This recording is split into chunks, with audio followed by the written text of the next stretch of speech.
Ladies and gentlemen, good evening. Paul Henry from Wine Australia on the opening night of the 2010 landmark Australia tutorial. I'm at the European in Melbourne with Matt Skinner, who has just finished hosting the opening night with 14 scholars from around the world. And Matt, Cutler & Co. hosting epic food and a wine list chosen from you. What were we attempting to tell the world about Australian wine this evening? Well, I guess that outside the classics, which they're going to see an enormous amount of over the coming week, they're going to see traditional regions, variety styles, winemaking techniques from Australia. We wanted to show them those that are continuing to push the envelope and prod and push and, I guess, experiment with new varieties, new regions, new styles. And I guess, we need that here in Australia. We need people to be kind of doing that. And so it's important that these guys, a lot of that happens on a small scale. It's important that these guys get a chance to see that. So of the wines that you chose this evening, and I think your remit was wines that more than anything had really excited you or challenged you over the last year. Talk us through 3 or 4 of the highlights of what you chose and why. The starting wine was a real highlight for me. That was Ocean 8, and it was their sparkling Pinot Noir Chardonnay. So traditional method, spent 5 years on lees. It was hand disgorged by Mike Arwood tonight, specifically for tonight's event. 3 grams per litre dosage, so pretty dry and really lovely sort of aperitif style. That was a brilliant way to start and get everyone sort of salivating and ready for food. In terms of the whites this evening, which I tried to do sort of a mixture of things, we had a fantastic Riesling from Sarah Fagan, which was off dry and I think really heavily influenced by her time in Germany this year. And Sarah's making the wines at the Bordelais. That's right. Fantastic.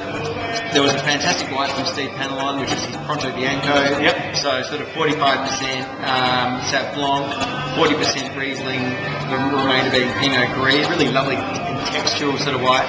I loved there was a rosé on from Sally McGill and Peter Godden. So fantastic Nebbiolo being commended on skins.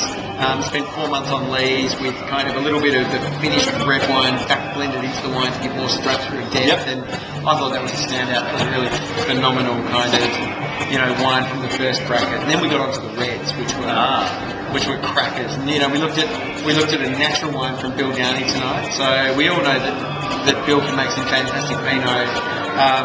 Bill's 2010 no SO2 Pinot from Mornington, really pretty scary stuff. I have to say, yeah. Kind of handbrake off kind of winemaking. Just kind of throw whole bunches into an open top fermenter and let it go, and really minimal intervention at its best. And it really split opinion in the room. And that was the idea behind the putting that wine on tonight. And I guess if Bill could have been at the dinner, that's what he would have wanted.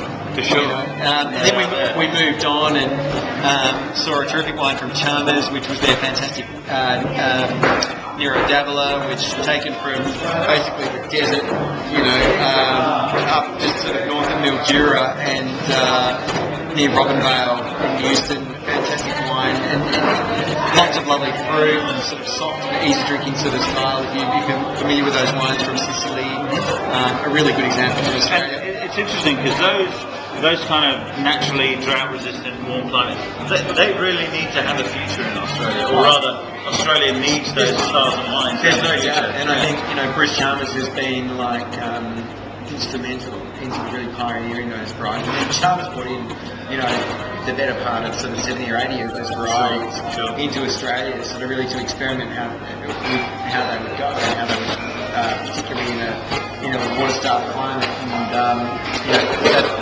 wine that we saw tonight was, I think, really testament to all the hard work that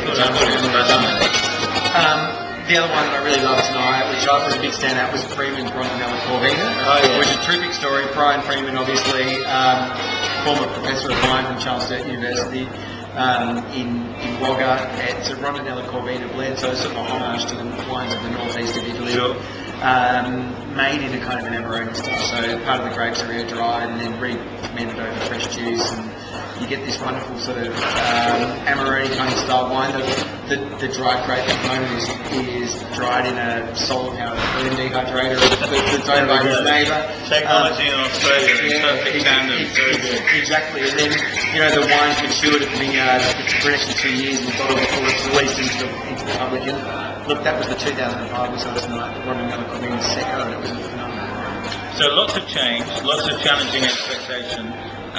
What about some classic expressions? Did the Barossa, for example, make the cut this evening? Yeah, it did actually, and I put on a wine from Messina, who I love. Yeah. I think they're doing some fantastic things, and very much a modern take on the traditional style of the Barossa. So we saw Shiraz with a little bit of Petit Syrah off 120-year-old vines that had been sort of fermented and produced the traditional way, but right fruit, not dead fruit, you know, balanced alcohol, lovely acidity, and you know, I thought one of the standout wines of the night. I know there was a lot of talk on my table, a lot of particularly the European Tudor scholars who are here really love that wine tonight.